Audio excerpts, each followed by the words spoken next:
ನಾನು ವಿದ್ಯಾರ್ಥಿಯಾಗಿದ್ದಾಗ ನಾನು ಡಿಬೇಟರ್ ಆಗಿದ್ದೆ. ಕನ್ನಡದಲ್ಲೂ ಡಿಬೇಟ್ ನಲ್ಲಿ ಭಾಗವಹಿಸ್ತಾ ಇದ್ದೆ, ಇಂಗ್ಲಿಷ್ ನಲ್ಲೂ ಭಾಗವಹಿಸ್ತಾ ಇದ್ದೆ. ನಾನು ಮೊದಲನೇ ಇಂಗ್ಲಿಷ್ ಡಿಬೇಟ್ ನಲ್ಲಿ ಪಾರ್ಟಿಸಿಪೇಟ್ ಮಾಡಿದ್ದು whether student should keep away from the present day politics. ನನಗೆ ಬಹುಮಾನ ಬಂದಂತ ಡಿಬೇಟ್ ಏನ್ ಗೊತ್ತಾ? ಈ politics is poison to the masses, religion is opium to the masses, then politics is poison to them. ನನಗೆ ಎರಡನೇ ಬಹುಮಾನ ಬಂದಂತ ಸಬ್ಜೆಕ್ಟ್ ಏನ್ ಗೊತ್ತಾ? ಸೀಲಿಂಗ್ ಆನ್ ಲ್ಯಾಂಡ್ ಈ ಸೀಲಿಂಗ್ ಆನ್ ಹ್ಯಾಪಿನೆಸ್. ನನಗೆ ಕನ್ಸಲೇಷನ್ ಪ್ರೈಸ್ ಬಂದಿದ್ದ ಸ್ಪರ್ಧೆ ಯಾವ್ದು ಗೊತ್ತಾ? Deterioration of values is the root cause for degeneration in the society. ಸ್ನೇಹಿತರೆ, ಆ ಡಿಬೇಟ್ಗಳಲ್ಲಿ ನಾನು ಭಾಗವಹಿಸಿ ಕೆಲವರಲ್ಲಿ ಪ್ರೈಸ್ ಬಂದಿದೆ, ಕೆಲವರಲ್ಲಿ ಕನ್ಸಲೇಷನ್ ಬಂದಿದೆ, ಕೆಲವರಲ್ಲಿ ಬಂದಿಲ್ಲ. ಬಟ್ ಆ ಎಕ್ಸ್ಪೀರಿಯನ್ಸು, ಆ ಜರ್ನಿ ಇದೆಯಲ್ಲ, ನಾನು ಶಿಕ್ಷಣ ಮುಗಿಸಿ ಕಾಲೇಜಿನಲ್ಲಿ ಟೀಚರ್ ಆದಾಗ ನಾನು ಟೀಚ್ ಮಾಡೋದಕ್ಕೆ ಅದು ನನಗೆ ಸಹಾಯ.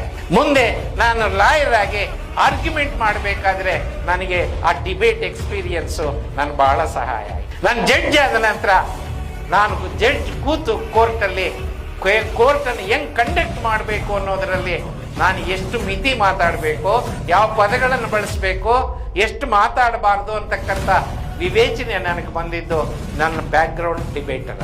ಹಾಗಾಗಿ ಇವತ್ತು ನಿಮ್ಗೆ ಗೊತ್ತಾಗೋದಿಲ್ಲ ಅದರ ಲಾಭ ನಷ್ಟ. ಮುಂದೆ ನಿಮ್ಮ ಬದುಕಿನಲ್ಲಿ ನೀವೊಬ್ಬ ಡಿಬೇಟರ್ ಆಗಿ ಇವತ್ತು ಭಾಗವಹಿಸಿದ್ರೆ ಅದರ ಅನೇಕ ಲಾಭಗಳನ್ನ ನೀವು ಮುಂದೆ ಕಾಣ್ತೀವಿ. ನಾನು ಎಸ್ಐ ರೈಟಿಂಗ್ ನಲ್ಲೂ ಭಾಗವಹಿಸ್ತಾ ಇದ್ದೆ.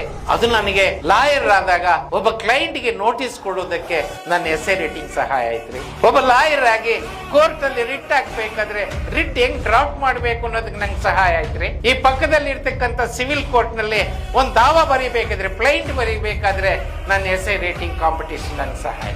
ಇವೆಲ್ಲದರ ಪರಿಣಾಮವಾಗಿ ಹೈಕೋರ್ಟ್ ನಲ್ಲಿ ಜಡ್ಜ್ ಆಗಿ ಕೂತಾಗ ಜಡ್ಜ್ಮೆಂಟ್ ಬರೆಯೋದಕ್ಕೆ ಸಾಧ್ಯ ಆಯ್ತು ಸ್ನೇಹಿತರೆ.